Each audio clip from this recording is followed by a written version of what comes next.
Hi there, welcome back.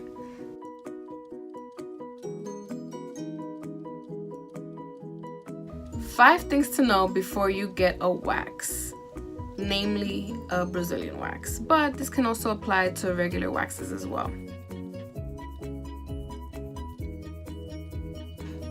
Don't shave.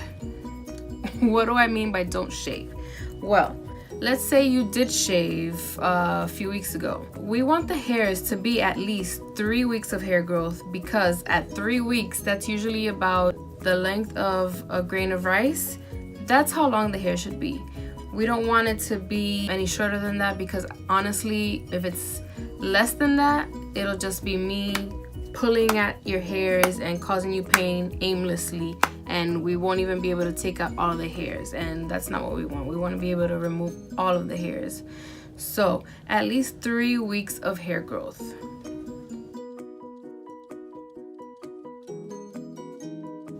Shave. I know I'm an oxymoron. What do we mean by shave? Well, what I mean by shaving is we don't want the hairs to be too long. So here's the thing, there's a difference, right? There's two types of, three types. The main ones that I'm going to talk about are the hard wax and the soft wax. And then there's a sugaring, which is a different kind of waxing. I mainly deal with hard wax. Now, for soft wax, I know a lot of technicians tell their customers, don't shave for a few months, and that's the best way to approach it so that we can take off all the hairs. For hard wax, it's not necessarily the same thing. Some people will say, yes, the hair should be long, but honestly, if they're at least 3 weeks of hair growth, which is, again, the length of a grain of rice, then we should be good. We should be able to wax you and give you a nice clean wax and remove all those hairs.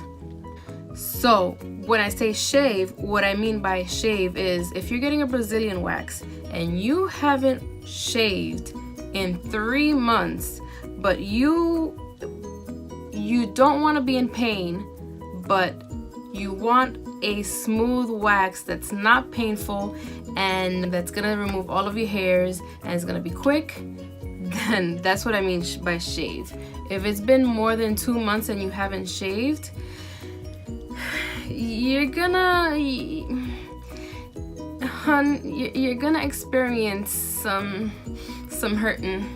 I'm sorry to tell you. I don't want you to hate me, but you are gonna hate me if it's really long. Now, it's not the same case with waxing, let's say, legs or your eyebrows or your, the lip area. It's not the same thing. You can wait months on end and it'll be fine.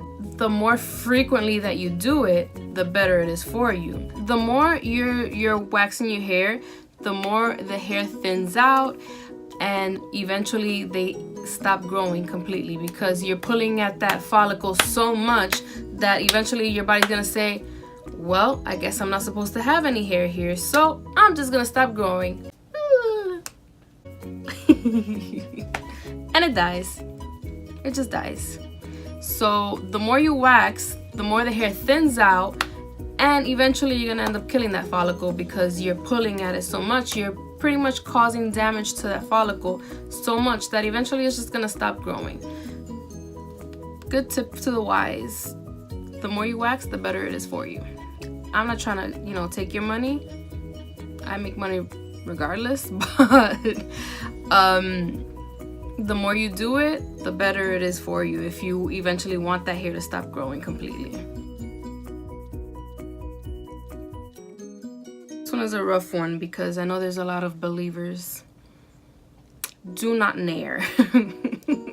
Oh my god, I get so many people that come and they're like, oh yeah, I usually Nair, especially in the Brazilian area.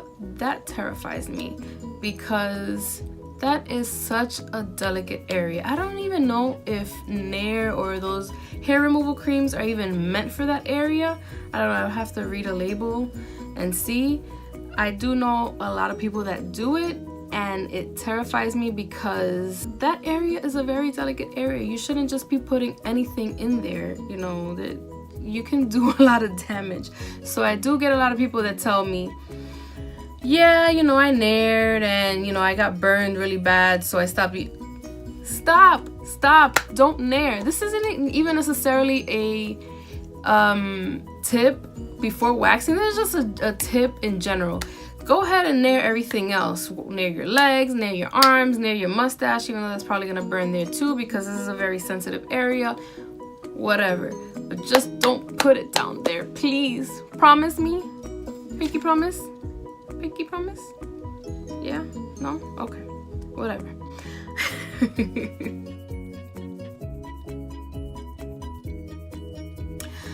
My next tip is to exfoliate. Exfoliating is gonna do wonders for you. Why?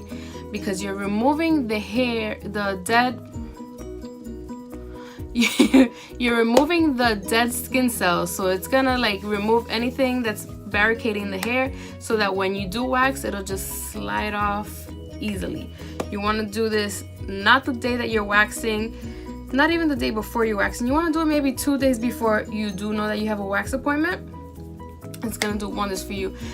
If you are somebody who is prone to hair bumps, ingrown hairs, that sort of thing, and by the way, even if you decide I want to wax because I get ingrown hairs, let me tell you something. Sometimes waxing still causes ingrown hairs, and it has nothing to do with the waxer having bad hands or whatever the case. Sometimes you just get ingrown hairs because that's the type of hair that you get, and life sucks. Sorry, bro.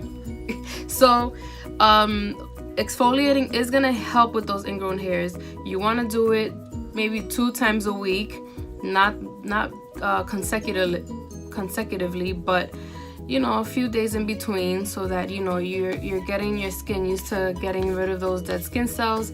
Get used to your preparing your skin to be ready for waxing, so that once you do come for your wax appointment, your hair just slides out. I don't know what I'm doing right now, but I'm picturing that this must be what the hair looks like when you're waxing it off. Whatever, we have fun. Come see me, we'll wax.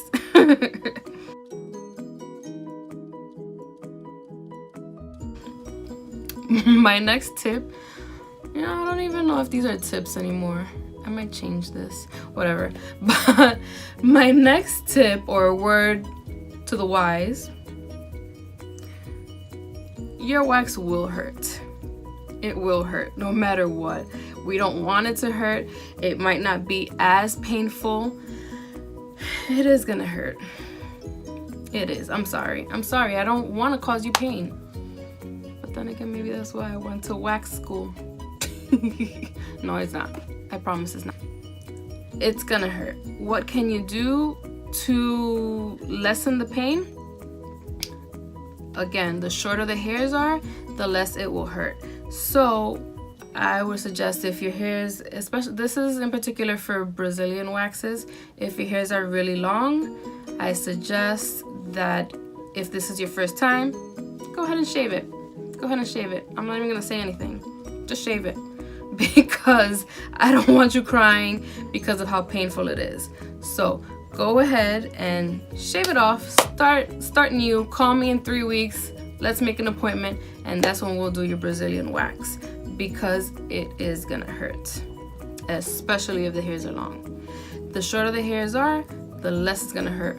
Did I say that already? Let's say it one more time. The shorter the hairs are, the less it's gonna hurt. Now that's not the case with everybody. Everybody's pain tolerance is different. So I'm not gonna say, yes, it's not gonna hurt for you, but the shorter the hairs are, the less it will hurt.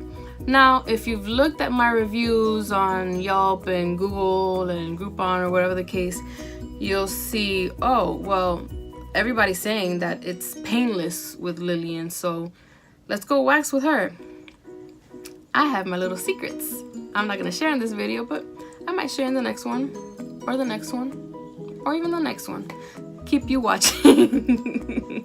But at the end of the day, waxing does hurt no matter where you do it. Eyebrows, lips, legs are probably, to me, the most painful area to wax.